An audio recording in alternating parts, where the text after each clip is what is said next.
Hello, I'm Ann Gritch, and I'm delighted to welcome you to this segment of the oral history of the Diocese of San Jose.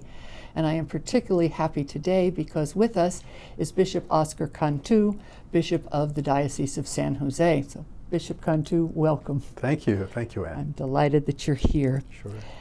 Now, just to get us started, you've been a priest for 25 years. In fact, your anniversary is coming up fairly soon. That's right. And a bishop for 10 years. Yes. And you came to us from the Diocese of Las Cruces.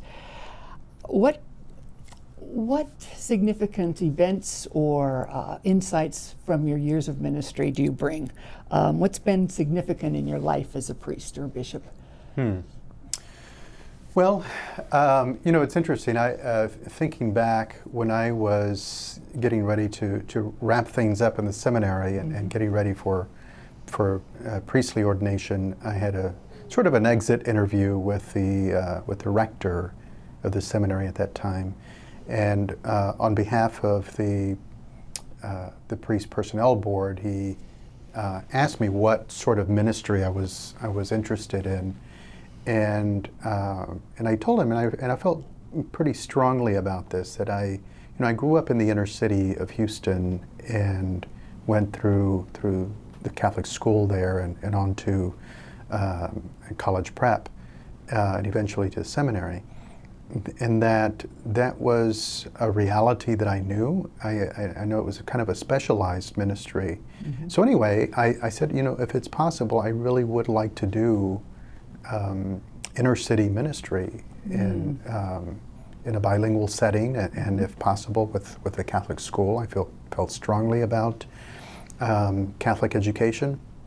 It was a big part of my life and the life of my siblings, and so that has always been my priesthood and my ministry as a bishop as well have been marked by the importance of Catholic education and reaching out to perhaps those communities that are sometimes fall through the cracks. I particularly enjoyed when I was in San Antonio and a new archbishop came in who was rather incredibly energetic.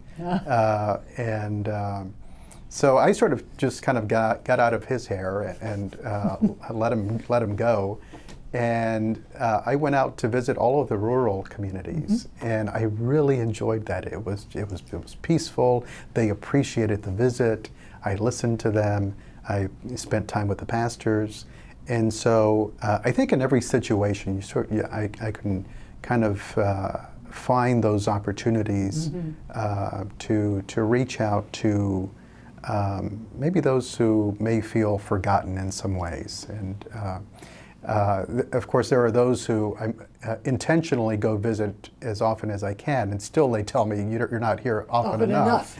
And so there's nothing I can do about that. But,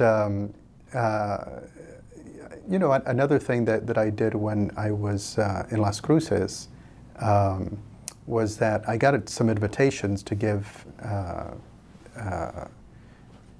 Lenten talks or series or a mission, and outside of the diocese, and it sort of pricked my conscience that is this the best thing, the best use of my time? I'm the pastor of this diocese. Why am I going to another diocese to minister?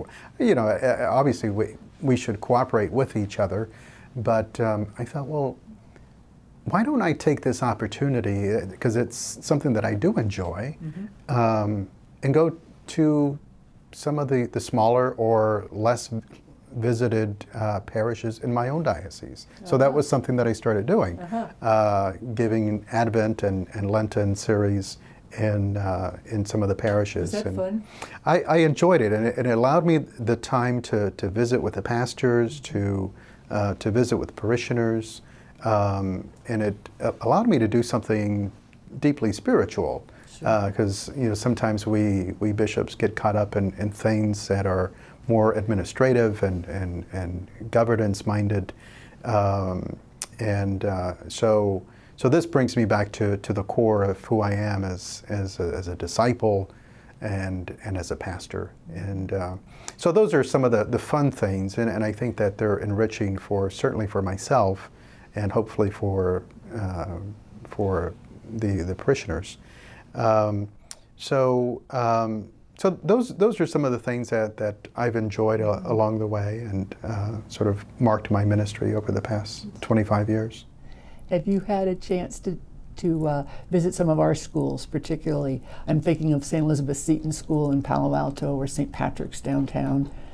Well, yes, I have visited some of the schools. I certainly have not gotten to all of them. Oh, no. And so I'm making my way, and gotten to some of the high schools as well. Yeah. And so all in due time. Yeah, exactly. But, and those are enjoyable. But you know, I also realize that I need to pace myself. Yes.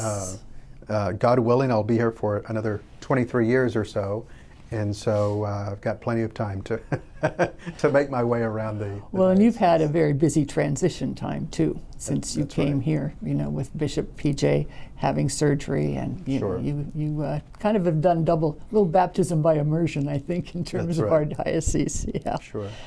The other thing, just as long as we're talking about education, one of the great blessings of our diocese is the fact that we have 3 major universities. You know, one Catholic university, Santa Clara, and then San Jose State, as well as Stanford. Mm-hmm. And we have quite a presence now at Stanford, which is wonderful, because historically that wasn't always the case.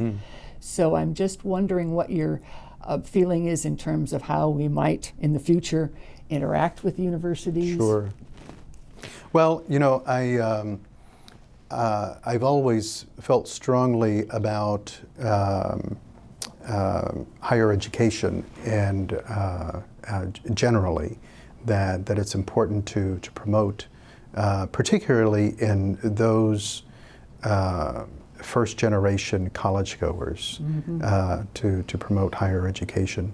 So, and then as I was involved in academics as well, after I came back from doctoral studies, and was teaching at university in Houston, and at seminary, and so I sort of missed the academics. Sure. I had enjoyed the teaching, but the approach certainly would be different from the Catholic university to the state or private universities. So I certainly feel energized by it. I think that it's important that we have a strong presence on the campuses of the universities that are not Catholic. I'm sure that many of the both faculty and student body are Catholic, and so to have a presence there and to minister to them. I've already visited with the Dominicans regarding Stanford, and so we've got a planned visit for myself it'll be my first visit to the university. I've not been on the campus. And with regard to Santa Clara, I've already been on campus many times, and visited several times with the Jesuits. As a matter of fact, I have a meeting planned with the outgoing president and the incoming president of the university, and just to continue to strengthen that positive relationship of the university with the diocese. So I would think of a couple of things sort of offhand. One would be the ways that the university has already been serving the diocese in a direct way, through their programs, through specific educational programs for our Catholic school teachers, for our lay leaders, for our priests and deacons, and they've been tremendously cooperative in that regard. So we'll continue to look at that. The other thing that I think it's important to for all of us to keep in mind is the overall mission of the church, and so how do we assure that the university is truly Catholic and not just Catholic in name, and what does that mean? And so I think that's an important dialogue that has been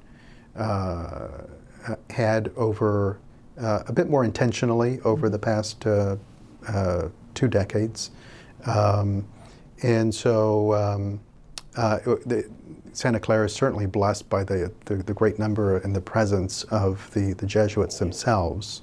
So that's a strong commitment that they have made, and that certainly helps and goes a long way with regard to the Catholic identity. So, so I look forward to a strong partnership with the universities, all of them. Yeah, I think both they and us will be served well. I was thinking to myself, you've been now at this time with this interview 9 months in the diocese, right? What do you see as our strengths? Well, what comes to mind immediately is, and something that gives me personal energy, is the multi-ethnic reality of this diocese. I've not, I grew up in Houston and ministered for 14 years and as a priest in Houston, tremendously multi-ethnic. But coming here, it's sort of on steroids. And we love it, by the way. Yeah, and what particularly energizes me about the ethnic groups is the deep devotion and faith present there. And certainly there are elements that need to be continually evangelized, within the cultures themselves. And I'm sure we will continue to do that. But nonetheless, as a culture, as a vehicle to carry the faith from generation to generation is tremendously important. I was told by some of the bishops who mentored me and sort of indirect ways as I sat down with them to listen to some of their experiences. And one such experience was, and it was shared by several bishops, when they would go on their ad limina visits to the Vatican, particularly with John Paul II, that the question that he never failed to ask each bishop was, what are you doing to enculturate the gospel? To make the gospel message part of the culture. And he would ask that because he believes strongly that if the gospel is not enculturated, that if it's not embedded into the culture, that it's sort of like oil floating on water, that it doesn't quite take. And so I think that's a good lesson for all of us, whatever our background. How do we make the faith something that we live and breathe? And so I think there's a tremendous resource to be shared, to be plumbed from each of those communities. I think in particular of the Vietnamese community that has been a tremendous example, and just the fruits of vocations is a tremendous example of the vibrancy internal to that community. The Filipino community and all of their popular devotions, that certainly the faith has been embedded into their life and culture.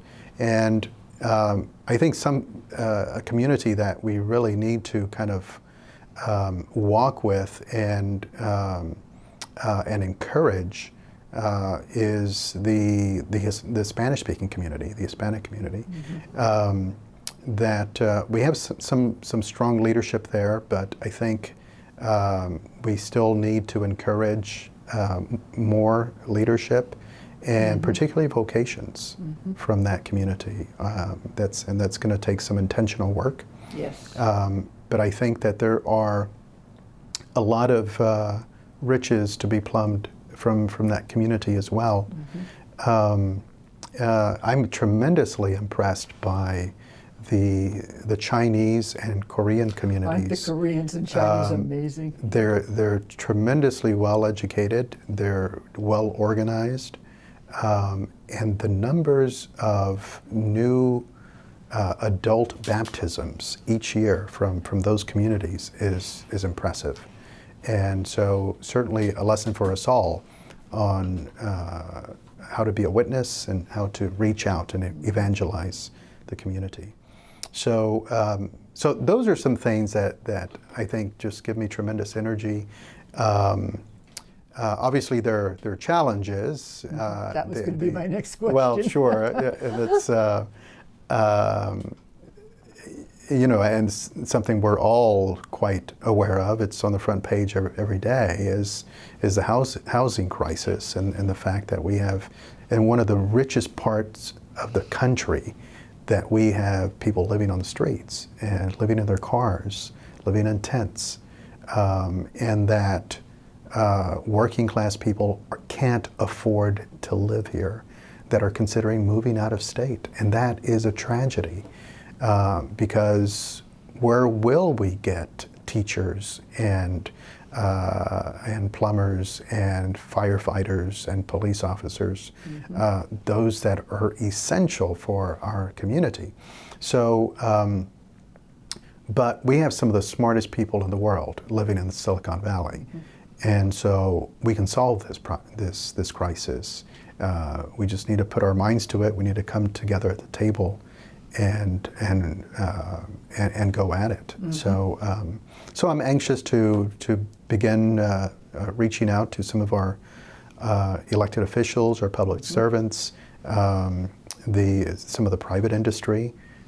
In some ways, they've maybe not so much caused the crisis, but exacerbated it, and they have responsibility for a solution as well. So I don't have all the answers, but I do want to be somewhat of a catalyst for driving at a solution. Yeah, so I think the Catholic Church in Silicon Valley has a strong role to play. I really Absolutely. do. Yeah, sure. So I'm glad to hear that. When I'm listening to you, I'm thinking to myself, bishops don't really get too much time off, but when you do have a moment or two, what do you like to do? Oh, well, I'm a basketball nut. Oh, are you? And so, yes. Have you been having fun this month? Yes. I enjoyed keeping up with March Madness and now the NBA playoffs. And of course, our Warriors are wonderful. Exactly, and so it's going to be a crisis of conscience for me as they come up against my hometown team, the Rockets. Yes. So, so I plead with our parishioners to pray for my conversion. It sometimes goes slowly, Of but course it does. There's always a soft spot, you know. But I like to try to take care of myself. So a morning jog helps to clear the mind and keep the heart pumping, and so I enjoy that. That's sort of my personal time early in the morning, and I enjoy reading and a variety of things. I like good fiction. I love poetry. Philosophy, theology, and so sometimes if I can get away for a few days, I like to take a few books, good books with me, and kind of delve into some good reading, and then spending time with family. I have a large family. Most of them are back in Houston, and so I try to get back every now and then to visit them. It's harder for them to come out with children and nephews, they're all so busy with work and family lives. So so I enjoy doing that and just spending time with good friends, and so that helps to kind of keep me grounded and to remember that there's a larger perspective of life, that it's not all work, and so those are things that are enjoyable for me. They help to I think keep me grounded and to replenish my sense of joy and of peace. Well, I need to tell you, I am excited, and I think a lot of people are, that you are our shepherd, third Bishop of San Jose. Makes us feel like we have been around a while. Yes, we are the youngest diocese in the state of California. So I'm just very happy that you're here, and I'm grateful to you for taking this time to be with us. Well, thank you, Anne. Thanks. Great to visit with you. Thank you.